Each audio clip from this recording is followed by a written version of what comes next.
सूरत उल जायजा कहते हैं, अल्लाह ताला फरिश्तों से पूछता, ए फरिश्तों, जिन मजदूरों ने अपना काम मुकम्मल किया उनको क्या मिलना चाहिए?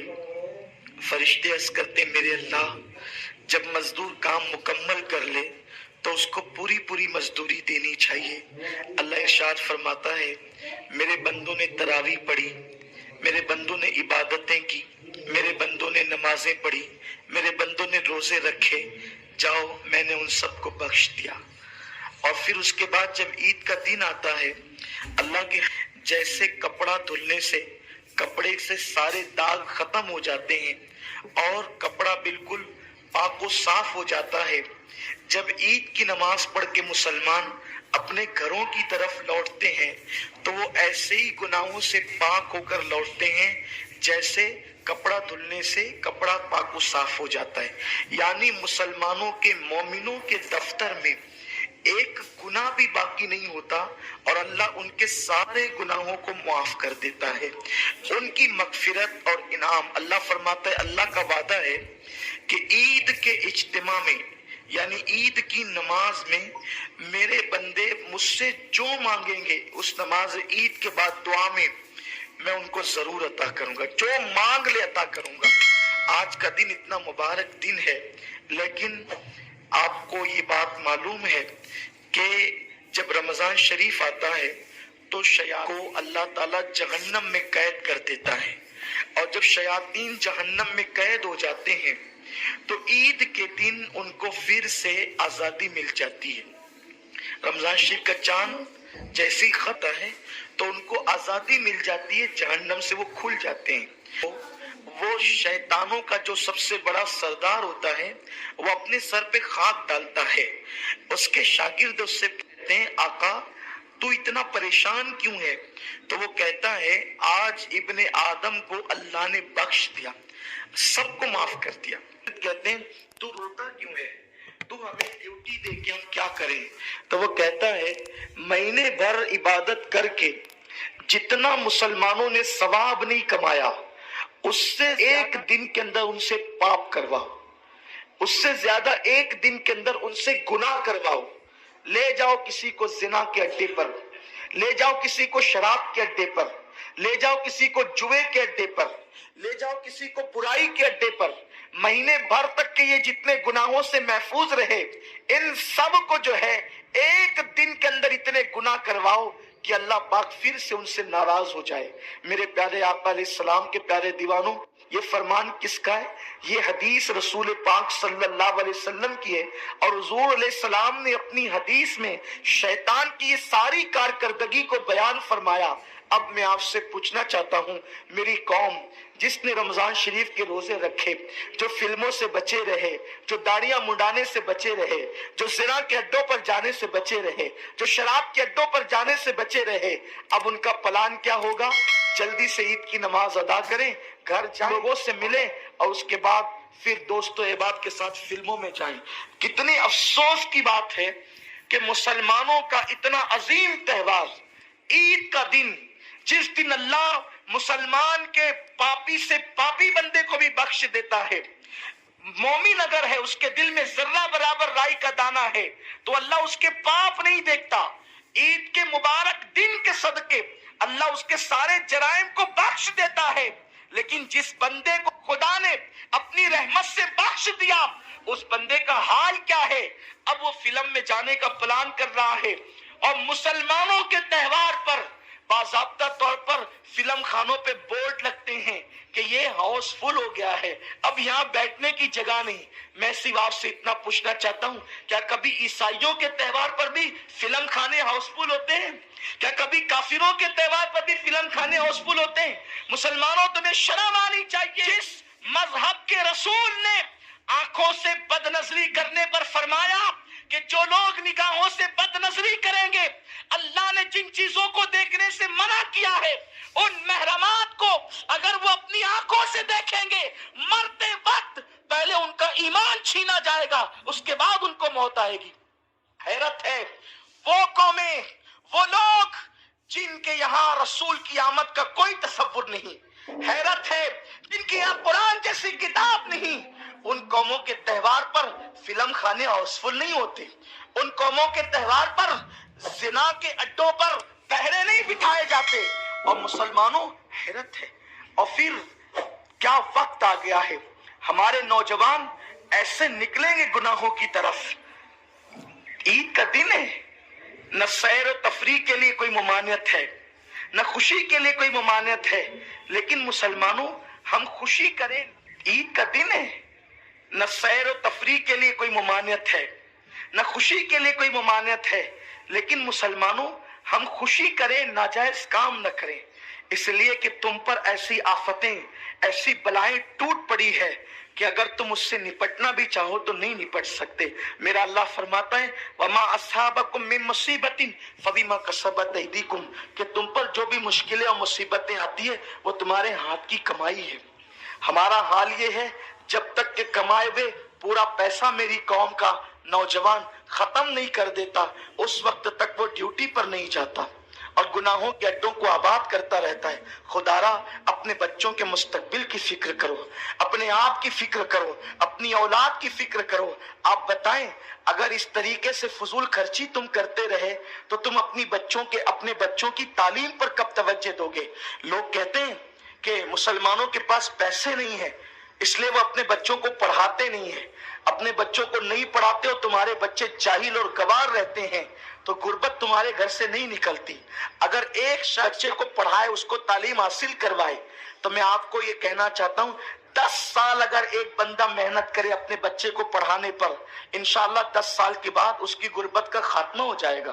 क्योंकि जब बच्चा पढ़ लिख करके बड़ा होगा तो वो बच्चा जो है अपने माँ बाप की गुर्बत के दूर करने का जरिया बन जाएगा। लेकिन आज हमारा हाल ये है कि हम कहते हैं हम गरीब हैं, हमारे पास पैसे नहीं पढ़ाने के लिए।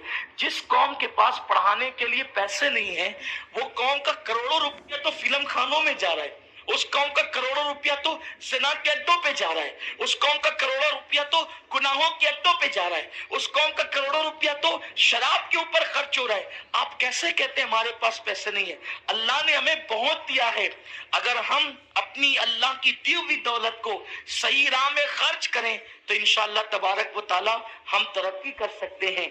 आज के दिन, ईद के दिन, ये पैगाम है कि अगर हमें आधी रोटी खाना पड़े तो खाएं, हमें एक दिन में एक टाइम का खाना खाना पड़े तो एक टाइम का खाना खाएं, 2 टाइम का खाना तर्क कर दें, लेकिन अपने बच्चों को जरूर पढ़ाएं। खास तौर पे स्कूल कॉलेजेस अपने बच्चों को पढ़ा करके अपने बच्चों को आगे बढ़ाएं। जब तक के कौम मुस्लिम तालीम हासिल नहीं करेगी, ये कौम कभी तरक्की नहीं।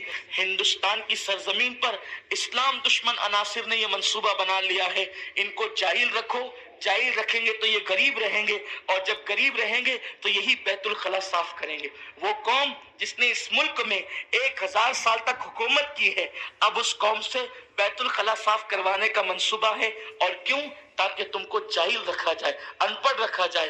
खुदा के लिए अपने शौक पे कंट्रोल करो, खुदा के लिए फजूल खर्ची पे कंट्रोल करो, अपने बच्चों को पढ़ाने का अज़्म करो। अगर आज की इस महफिल में मेरा कोई भाई ये तय कर लेता है कि मुझे एक वक्त का खाना पड़े तो मैं खाऊंगा, लेकिन मैं अपने बच्चे को आला डिग्री दिलाऊंगा। लोग कहते हैं नौकरी तो हमें मिलती नहीं, हमारे साथ तो तासुब किया जाता है, फिर हम अपने बच्चों को क्यों पढ़ाएं? याद रखें, अपने बच्चों को ऐसी क्वालिटी दे दें कि दुनिया मजबूर हो जाए, तुम्हारे बच्चों को नौकरी नहीं ढूंढना पड़े, नौकरियां तुम्हारे बच्चों को खुद तलाश करें। हमारा ये मिजाज होना चाहिए। और फिर हम नौकरी के लिए अपने बच्चों को नहीं पढ़ाते हैं, हम अपने बच्चों को डिग्री इसलिए दिलवाते हैं ताकि हमारे बच्चों के अंदर क्वालिटी। तू तो है अब्दे मुस्तफा, तेरे लिए अमान है, तेरे लिए अमान है। अल्हम्दुलिल्लाह, माह रमजान शरीफ की मुबारक और पुरकैफ साअतों के रुखसत होने के बाद इनाम के तौर पर अल्लाह तबारक व तआला ने हमें ईद सईद की खुशियां अता फरमाई। ये इस्लाम का कितना हसीन निज़ाम है कि माह रमज़ान शरीफ रुखसत होता है और फिर अल्लाह तबारक व तआला हमें ईद की खुशियां अता करता है। ये ईद क्या है?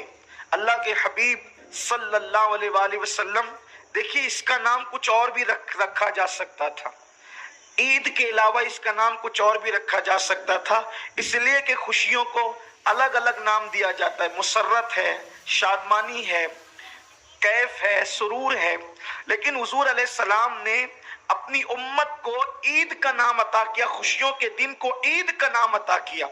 اور عید کیا ہے؟ عید کہتے ہیں عید عود کرنے کو، یعنی پلٹنے کو۔ ہم کہتے ہیں نا کہ بخار عود کرایا، یہ چیز پلٹ کر آ گئی۔ تو جو چیز بار بار پلٹ کر آتی ہے، عید کہتے ہیں وہ خوشی جو بار بار پلٹ کر آئے۔ اس کا مطلب یہ ہے کہ اللہ کے حبیب نے امت کو گارنٹی دی ہے کہ غم پلٹ کر آئے نہ آئے، لیکن اے میری امت، تم تک خوشیاں ضرور پلٹ کر آئے گی، تم تک خوشیاں ضرور پلٹ کر آئے گی۔ اسلام میں کوئی دن ایسا نہیں ہے جس کا نام یہ ہو کہ غم پلٹ کر آئے گا، لیکن اسلام میں عید ہے، خوشیاں پلٹ کر آئے گی۔ اور پھر اس کے بعد صرف اللہ اکبر، عید الفطر کو عید نہیں کہا، بقرعید کو بھی عید کہا۔ اور پھر مصطفیٰ جان رحمت کا کوئی امتی سوچ سکتا ہے کہ چلو سال میں 2 مرتبہ خوشیاں پلٹ کر آئے گی، لیکن آقا نے ارشاد فرمایا ہر جمعہ مومنین کے لیے عید کا دن ہے، یعنی کہ صرف سال میں 2 خوشیاں پلٹ کر نہیں آئے گی، بلکہ ہر ہفتہ پلٹ کر آئے گی، ہر لمحہ پلٹ کر آئے گی، ہر ساتھ پلٹ کر آئے گی۔ اس لیے اس کو عید کا دن کہتے ہیں۔ عید کے دن غصے میں آنے کا دن نہیں، عید کے دن جلال میں آنے کا دن نہیں، عید کے دن غضب میں آنے کا دن نہیں، یہ خوشیوں کا دن ہے۔ اس دن خوشیاں اس لیے ہے کہ اللہ تعالیٰ خود خوشی کا اظہار کرتا ہے، اور جب خوشی کا اظہار کرتا ہے تو بندوں سے کہتا ہے اے پاپیوں، آج تمہارے پاپ نہیں دیکھوں گا، عید کا دن دیا ہے تو اس کے صدقے سارے گناہوں کو بخش دوں گا، سارے گناہوں کی مغفرت کر دوں گا۔ عید کے دن جب عید کی نماز پڑھ کر مسلمان اپنے گھروں کی طرف پلٹتے ہیں تو اللہ اس شان سے عیدی عطا کرتا ہے کہ فرشتوں جا کر اعلان کر دو کہ گناہوں سے ایسے پاک ہو گئے ہیں جیسے ابھی اپنی ماں کے پیٹ سے پیدا ہوئے ہیں، جو مانگیں گے عطا کروں گا، جو مانگیں گے دوں گا۔ اور اس کے بعد فرماتا ہے تمہارے روزے قبول کیے، تمہاری نمازیں قبول کی، تمہاری تراویح قبول کی، تمہاری تسبیح قبول کی۔ بس بات اتنی ہے کہ بندہ اللہ سے امید کرے۔ مجھے ایک بات بہت پسند آتی ہے، ایک مرتبہ یہ ہوا کہ ایک پیغمبر، دیکھو عمل کتنا ہی مختصر ہو، کتنا ہی ٹوٹا پھوٹا ہو، مگر یقین مضبوط ہونا چاہیے اللہ پر۔ ہاں، عمل کے معاملے میں ہم کمزور کبھی ہو جائیں تو ہو جائیں، لیکن یقین کے معاملے میں کبھی کمزور نہیں ہونا، یہ خاص بات یاد رکھیں۔ یقین کے معاملے میں کبھی کمزور نہیں ہونا۔ عمل میں کمزور ہونے والا جو ہے وہ بخش دیا جاتا ہے، لیکن یقین میں کمزور ہونے والا بخشا نہیں جاتا، اس لیے یقین بہت مضبوط ہونا چاہیے۔ ایک مرتبہ ایسا ہوا کہ ایک بندہ ایک نبی کے پاس آیا، اور آنے کے بعد اس نے اب اس دور کے نبی سے کہا کہ چچا دشمن بن گیا۔ جب حالات بدلتے ہیں تو مسلمان کا انداز کیا ہوتا ہے۔ اور ایک بات یاد رکھنا مسلمانوں، اس کو دل پہ لکھ لو کہ جب مسلمانوں کا سب ساتھ چھوڑ دیتے ہیں تب اللہ کی مدد آتی ہے، تب اللہ کی مدد آتی ہے۔ اور جب اللہ کی مدد آتی ہے تو دنیا کی کوئی طاقت تمہیں زیر نہیں کر سکتی، بشرط یہ ہے کہ تم اللہ کے قریب آؤ۔ کیا زنا کی اڈوں کو آباد کرنے کی پلان بناتے ہیں مسلمان؟ کیا مسلمان جوؤں کے اڈوں پہ جاتے ہیں؟ کیا مسلمان شراب کے اڈوں پہ جاتے ہیں؟ کیا مسلمان عیاشوں کے اڈوں پہ جاتے ہیں؟ چھوڑو سارے گناہوں کو اور اپنے رب سے اپنے رشتے کو مضبوط کرو۔ مکے کے حالات بدل گئے۔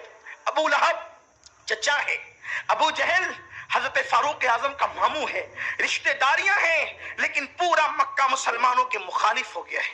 جب مسلمانوں کے مخالف ہوا، حالات اتنے بدلے کہ اللہ کے رسول مصطفیٰ جان رحمت صلی اللہ علیہ وآلہ وسلم جو ہے وہ مکہ چھوڑنے پر بظاہر جو ہے وہ آقا کریم صلی اللہ علیہ وآلہ وسلم نے فیصلہ کر لیا مکہ چھوڑنے حضور، لیکن لا تقنطوا من رحمت اللہ، اللہ کی رحمت سے کبھی مایوس نہیں ہونا، نا امید نہیں ہونا۔ نا امیدی کفر ہے، نا امیدی کفر ہے۔ امید اپنے اندر پیدا کرو، امید کی کرن پیدا کرو، کیونکہ سب سے بڑی طاقت اپنے پاس ہے، اللہ کی طاقت اپنے پاس ہے، ایمان کی طاقت اپنے پاس ہے، قرآن کی طاقت اپنے پاس ہے، رسول اللہ صلی اللہ علیہ وسلم کی طاقت اپنے پاس ہے، بس رشتہ جوڑنے کی ضرورت ہے۔ حضور علیہ السلام مکہ چھوڑنے، کس شان سے چھوڑ رہے مکہ؟ صرف ایک صحابی دبلے پتلے، حضور کے جو صحابی حضور کے ساتھ تھے دبلے پتلے۔ انسان جب مجبور ہو کر پریشان ہو کر کہیں سے نکلتا ہے تو مضبوط ساتھیوں کے ساتھ نکلتا ہے، ٹھیک ہے، مضبوط باڈی گارڈ کے ساتھ نکلتا ہے کہ حملے کے موقع پر میری مدد یہ بندہ کرے گا. لیکن حضور علیہ السلام نے جس کو ساتھ لیا اس کا